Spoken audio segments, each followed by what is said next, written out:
यह एक अद्भुत कहानी है जिसे सुनने के बाद आपके मन में चल रही सारी चिंताएं, डर और अनावश्यक विचार समाप्त हो जाएंगे और आपका हृदय प्रसन्नता से भर जाएगा। तो चलिए आज की इस रहस्यमयी कहानी की शुरुआत करते हैं। किसी नगर में एक युवक रहा करता था जो भीतर से बेहद उदास और निराश था। उसे ऐसा प्रतीत होता था कि यह संसार केवल स्वार्थ से भरा हुआ है। जहां भी वह देखता, उसे लोगों के मन में सिर्फ अपने हित की चिंता नजर आती। उसे ऐसा लगता कि इस दुनिया में कोई भी सच्चे दिल से उसकी परवाह नहीं करता। हर रिश्ता, हर संबंध उसे मात्र एक स्वार्थपूर्ण लेन देन की तरह लगता। रात के अंधेरे में जब पूरा नगर गहरी नींद में सोया रहता, तब वह अकेले बैठकर यही सोचता कि क्या इस संसार में निस्वार्थ प्रेम जैसी कोई चीज होती भी है या नहीं। क्या वास्तव में कोई ऐसा होगा जो उससे बिना किसी स्वार्थ के प्रेम करेगा। इन विचारों के दलदल में वह धीरे धीरे और गहराई तक डूबता जा रहा था, लेकिन उसे इस बात का जरा भी अंदाजा नहीं था कि बहुत जल्द उसकी यह धारणा बदलने वाली थी और वह एक ऐसे रहस्य से रूबरू होने वाला था जिसने उसकी पूरी दुनिया ही बदल दी। वह युवक महसूस करने लगा था कि जैसे ही लोगों का स्वार्थ खत्म हो जाता है, वे उसे छोड़कर दूर चले जाते हैं।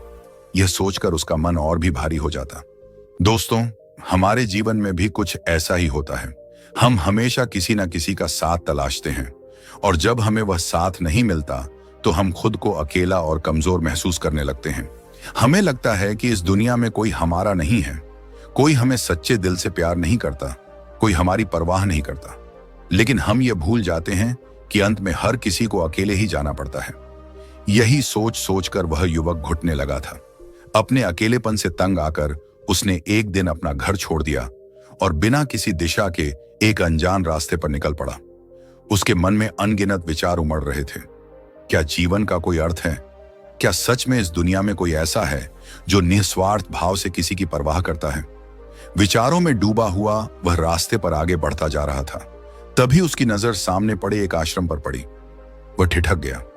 उस शांत जगह से एक अजीब सी सकारात्मक ऊर्जा महसूस हो रही थी। आश्रम के द्वार पर खड़ा होकर उसने अंदर झांका तो देखा कि एक गुरु अपने शिष्यों को ध्यान की विधि सिखा रहे थे। युवक की जिज्ञासा बढ़ गई। वह अनायास ही आश्रम की ओर बढ़ चला, यह जाने बिना कि उसकी जिंदगी अब एक नए मोड़ की ओर बढ़ने वाली थी। उन शिष्यों में से एक जिज्ञासु शिष्य ने अपने गुरु से प्रश्न किया, गुरुवर, यह ध्यान वास्तव में क्या है और इसे करने से हमें क्या लाभ होता है? गुरु ने हल्की मुस्कान के साथ उसकी ओर देखा और शांत स्वर में बोले, पुत्र, ध्यान ही एकमात्र सत्य है। जब हम ध्यान में डूबते हैं तो धीरे धीरे इस संसार से कटने लगते हैं। हमें अकेलापन महसूस होने लगता है, लेकिन वही अकेलापन हमें सत्य के मार्ग की ओर ले जाता है। जो इस अकेलेपन को स्वीकार कर लेता है, वही वास्तविक सत्य को प्राप्त कर सकता है। आश्रम के बाहर खड़ा वह युवक यह सब बड़े ध्यान से सुन रहा था। गुरु के शब्द उसके मन में गहराई तक उतरते चले गए। उसे ऐसा प्रतीत हुआ जैसे ये शब्द उसी के लिए कहे गए हों, जैसे गुरु ने उसकी दशा को बिना देखे ही समझ लिया हो। अचानक मानो कोई अंतर्निहित शक्ति उसे खींच रही हो। वह दौड़ता हुआ गुरुवर के पास पहुंचा। उसकी आंखों में वर्षों का संचित दर्द और ढेरों अनसुलझे प्रश्न थे। हांफते हुए, कांपती आवाज में उसने कहा, गुरुवर, कृपया मुझे भी इस सत्य का मार्ग दिखाइए। मुझे भी यह समझाइए कि क्या वास्तव में अकेलापन ही सत्य तक पहुंचने का एकमात्र मार्ग है? गुरु ने युवक की आंखों में झांका। एक पल के लिए वहां सन्नाटा छा गया। बाकी शिष्य भी उत्सुकता से देखने लगे कि अब आगे क्या होगा।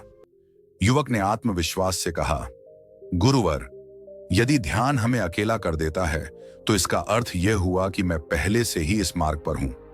आप ध्यान के सहारे अकेलापन अपनाते हैं, लेकिन मैं तो यूं ही अकेला हूं। मेरा कोई नहीं, न कोई मेरा ख्याल रखता है, न कोई मेरी परवाह करता है। मैं तो बिना किसी सहारे के ही अपनी राह पर अकेला चलता चला जा रहा हूं। गुरु ने शांत दृष्टि से युवक को देखा, मानो उसकी आत्मा के भीतर झांक रहे हों।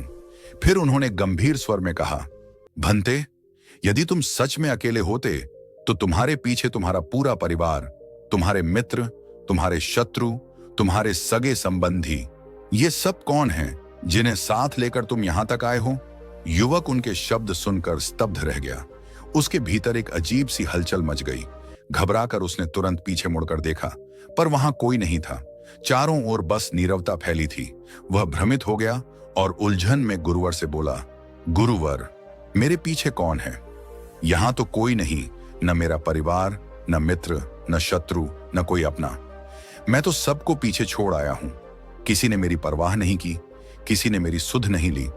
जब उन्हें मेरी जरूरत होती है तभी वे मुझे याद करते हैं, पर शेष समय मेरे अस्तित्व तक से अनजान रहते हैं।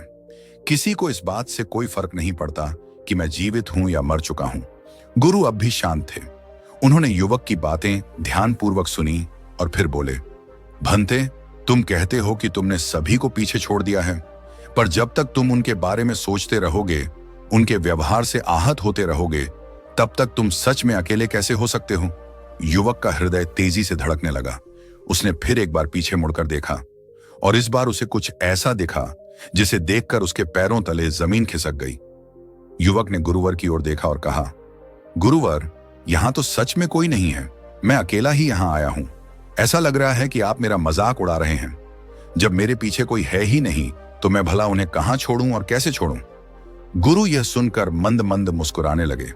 फिर उन्होंने युवक की आंखों में झांकते हुए पूछा, भंते, आखिर तुम मुझसे क्या चाहते हो? युवक ने बिना किसी संकोच के उत्तर दिया, हे गुरुवर, मैं आपका शिष्य बनना चाहता हूं। मुझे कोई साथी चाहिए, कोई ऐसा जो मुझे मार्ग दिखाए। कृपया मुझे अपना शिष्य बना लीजिए। मैं जीवन भर आपका आभारी रहूंगा। गुरु कुछ क्षण शांत रहे, फिर गंभीर स्वर में बोले, भंते, यदि तुम सच में सीखना चाहते हो तो तुम्हें पहले स्वयं को तैयार करना होगा। तुम यहां 1 महीने तक रह सकते हो, लेकिन उसके लिए तुम्हें एक शर्त माननी होगी। इन 30 दिनों के दौरान तुम्हें ध्यान का अभ्यास करना होगा।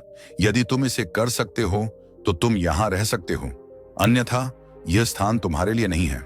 युवक ने कुछ देर विचार किया और फिर दृढ़ता से कहा, गुरुवर, मैं आपकी बात मानता हूं। यदि आप चाहते हैं कि मैं इन 30 दिनों तक ध्यान का अभ्यास करूं तो मैं इसके लिए तैयार हूं। गुरु ने सहमति में सिर हिलाया और इस प्रकार वह युवक आश्रम में रुक गया। ध्यान की पहली परीक्षा अगली सुबह, जब सूर्य अपनी स्वर्णिम किरणें बिखेर रहा था, गुरुवर युवक के पास आए और बोले, भंते, तुम्हारा ध्यान कहाँ है? तुम किससे बात कर रहे थे? युवक थोड़ा चौंका और बोला, गुरुवर, मेरे साथ तो कोई नहीं है। मैं भला किससे बात करूंगा? मैं तो अकेला हूं। गुरु मुस्कुराए और बोले, ठीक है, लेकिन अब ध्यान लगाओ। याद रखो, तुमने मुझसे वचन दिया था कि इन 30 दिनों में तुम ध्यान का अभ्यास करोगे। युवक ने सिर झुका लिया और ध्यान करने बैठ गया। लेकिन जैसे ही उसने ध्यान लगाना शुरू किया, उसे कई तकलीफों का सामना करना पड़ा। उसके मन में तरह तरह के विचार उमड़ने लगे। उसकी पीठ दर्द करने लगी, पैर सुन्न पड़ गए और बैठना भी मुश्किल हो गया। ऐसा लगने लगा मानो उसका शरीर उसकी बात ही नहीं मान रहा था। गुरु एक कोने में खड़े होकर यह सब देख रहे थे। कुछ देर बाद वे युवक के पास आए और बोले, भंते, ध्यान का अभ्यास धीरे धीरे होता है। यह आवश्यक नहीं कि तुम एकाएक लंबे समय तक बैठने लगो। यदि तुम्हें कठिनाई हो रही है, युवक की परेशानी बढ़ती जा रही थी। ध्यान में बैठना तो उसने स्वीकार कर लिया था, लेकिन वह समझ नहीं पा रहा था कि उसका मन एक जगह स्थिर क्यों नहीं हो पा रहा। गुरुवर हर सुबह उसके पास आते और उससे वही प्रश्न पूछते, भंते, आज कौन आया है? तुम किससे बातें कर रहे हो? इतनी जोर जोर से आवाजें क्यों आ रही हैं? युवक हर बार चकित होकर उत्तर देता, गुरुवर, यहां पर कोई नहीं है। मैं भला किससे बात करूंगा? यहां तक कि मैंने एक शब्द भी नहीं बोला, तो फिर आपको ये आवाजें कैसे सुनाई दे रही हैं? गुरु मुस्कुरा देते और कहते, ठीक है, चलो ध्यान का अभ्यास करो। एक दिन युवक ने हिम्मत जुटाई और गुरुवर से एक प्रश्न किया, गुरुवर, आप कहते हैं कि हमें किसी एक चीज पर ध्यान केंद्रित करना चाहिए, जैसे अपनी सांसों पर। लेकिन जब मैं ऐसा करने की कोशिश करता हूं तो मेरा ध्यान लगातार भटकता रहता है। मेरे मन में बीती हुई बातें आने लगती हैं, कभी भविष्य की चिंता सताने लगती है। मैं खुद को रोकना चाहता हूं, लेकिन मन काबू में ही नहीं आता। मैं क्या करूं? गुरु ने युवक की आंखों में देखा। उनके चेहरे पर गंभीरता और करुणा का भाव था। उन्होंने धीरे से कहा, भंते, तुम्हारा प्रश्न बिल्कुल सही है। यही तो ध्यान का सबसे बड़ा संघर्ष है, मन को काबू में रखना। मन बहुत चंचल होता है। वह कभी भूतकाल की यादों में खो जाता है तो कभी भविष्य की चिंता में भटकने लगता है। लेकिन ध्यान का उद्देश्य ही यही है, मन को वर्तमान में टिकाना। युवक ने उत्सुकता से पूछा, लेकिन गुरुवर, यह संभव कैसे होगा? मैंने कई बार प्रयास किया, लेकिन जितना रोकने की कोशिश करता हूं, उतना ही मेरा मन इधर उधर दौड़ता रहता है। गुरु मुस्कुराए और बोले, यही तो पहली सीख है भंते। जब तुम यह जान गए कि तुम्हारा मन भटक रहा है तो समझो कि तुम ध्यान के मार्ग पर बढ़ चुके हो। युवक चौंका। उसने सोचा कि मन का भटकना उसकी असफलता थी, लेकिन गुरु तो इसे पहली सीख कह रहे थे।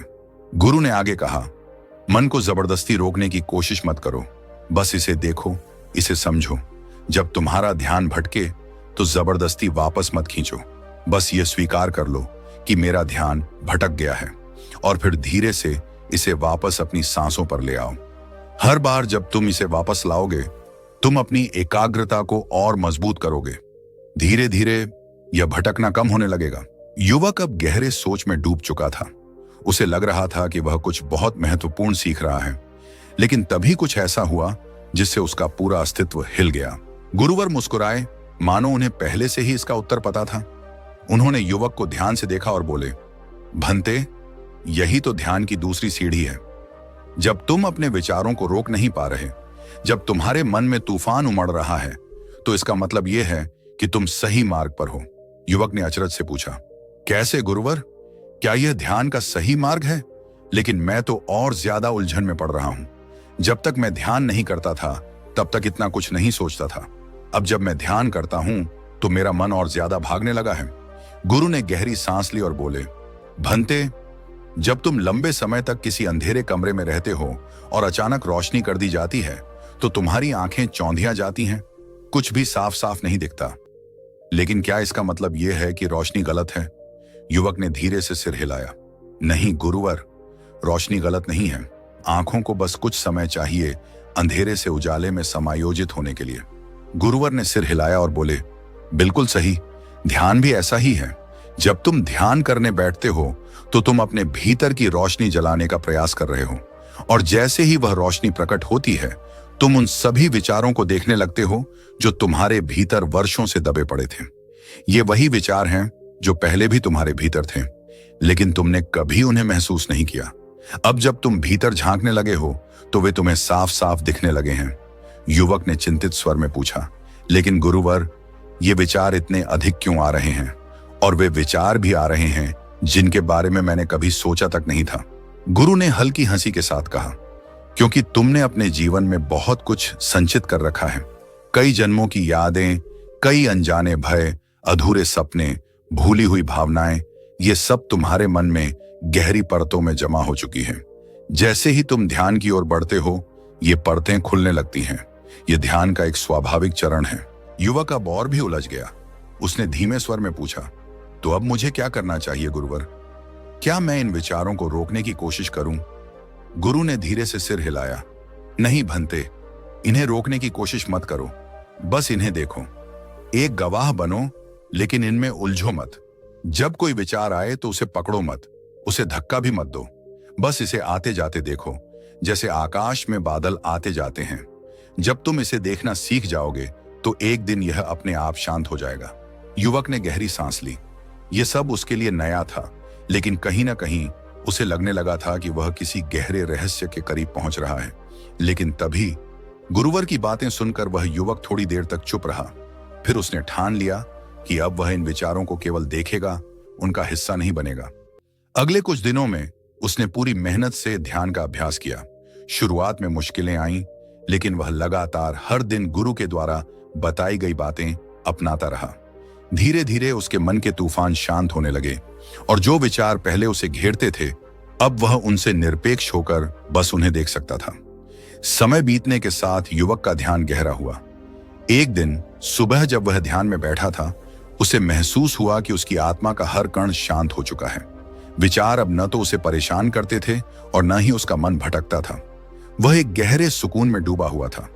तभी गुरुवर ने उसे देखा और मुस्कुराते हुए कहा, अब तुम समझ गए हो भंते, जब तुम अपने भीतर की शांति को पा लेते हो, तभी तुम बाहर की दुनिया को समझ पाते हो। तुम अकेले नहीं हो। तुम स्वयं को पहचान सको तो हर व्यक्ति और हर स्थिति तुम्हारे साथ हो सकती है। युवक ने सिर झुकाया और गुरुवर के कदमों में बैठ गया। उसकी आंखों में शांति और संतोष का गहरा भाव था। अब वह समझ चुका था कि असल में अकेलापन एक भ्रम था। जो कुछ भी वह महसूस कर रहा था, वह उसकी आत्मा का एक भाग था, और सच्चा प्रेम और शांति हमेशा भीतर से ही उत्पन्न होती है। उसने फिर एक बार ध्यान लगाया, और इस बार हर सांस में उसे अपनी पूर्णता का एहसास हुआ। अब वह न केवल अपने भीतर की शांति को महसूस करता था, बल्कि उसे यह समझने लगा था कि इस शांति के साथ वह दूसरों को भी सिखा सकता है। वह गुरु की ओर देखता हुआ मुस्कुराया, क्योंकि उसने जीवन का सबसे बड़ा रहस्य पा लिया था, खुद को पहचानने का रहस्य। तो दोस्तों, अगर आपको हमारा वीडियो पसंद आया हो तो कृपया इसे लाइक करें, शेयर करें और हमारे चैनल को सब्सक्राइब करना ना भूलें। साथ ही बेल आइकन दबाना ना भूलें ताकि आप हमारे अगले वीडियो से हमेशा जुड़े रहें। धन्यवाद।